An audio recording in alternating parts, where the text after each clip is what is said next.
A once secretive Oriental art kicked its way into the United States,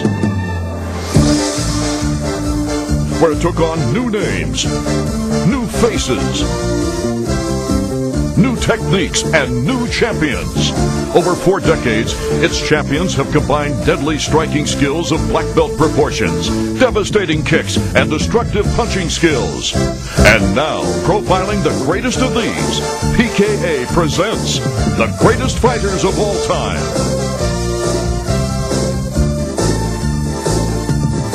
Hi, I'm Joe Corley, your host for the greatest strikers of all time. Thanks for joining us.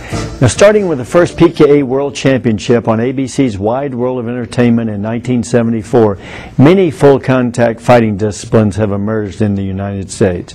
Before PKA full-contact karate was born that year, there was a little Muay Thai competition in the U.S., but the PKA was the first to introduce millions of fans to the sport that we would later know as kickboxing. Now, I've been proud to have been a competitor and later a broadcaster covering the sport. For the past dozen years, the new mixed martial arts phenomenon has emerged, and with it a new generation of fans and fighters. A number of organizations have sprung up, and their fighters are going at it literally tooth and nail. The whole world of rules has changed in the process. A group known as strikers has emerged. Now, in the vernacular of the MMA, if you punch and kick, you're a striker.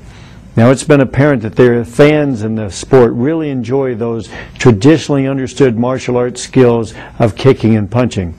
So as a fight fan, you'll marvel at the precision, the power, the devastation that these PKA heavyweight champions bring to the real martial arts ring. They're all black belts with black belt full contact kickboxing skills. They have world-class boxing skills to complement their black belt kicking.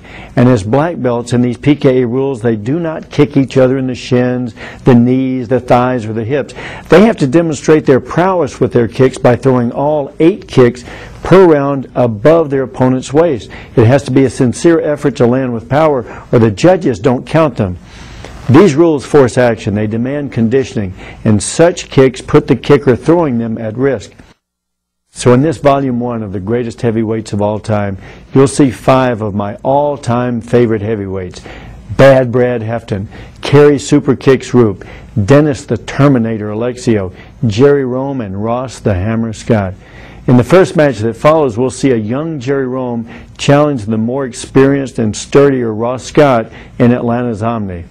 That'll be followed by Brad Hefton in a title defense in Rockford, Illinois against Kerry Roop. Now, Roop had just defeated the legendary Joe Louis for the U.S. heavyweight crown. Then Brad Hefton meets the French kickboxing champion Philippe Coudela, and Dennis Alexio faces Dick the Destroyer Kimber in Montreal. Then we'll see Rome back in action again in Atlanta's Omni as he completes his return to the ring to face Bad Brad Hefton. It's for the World Heavyweight Championship. Now, this is action any fight fan dreams about. It's non-stop, it's hard-hitting, it's world-class. Now, can you guess how many of these fights end in knockouts? I'll see you back here for a wrap-up right after these 5 fights. Enjoy.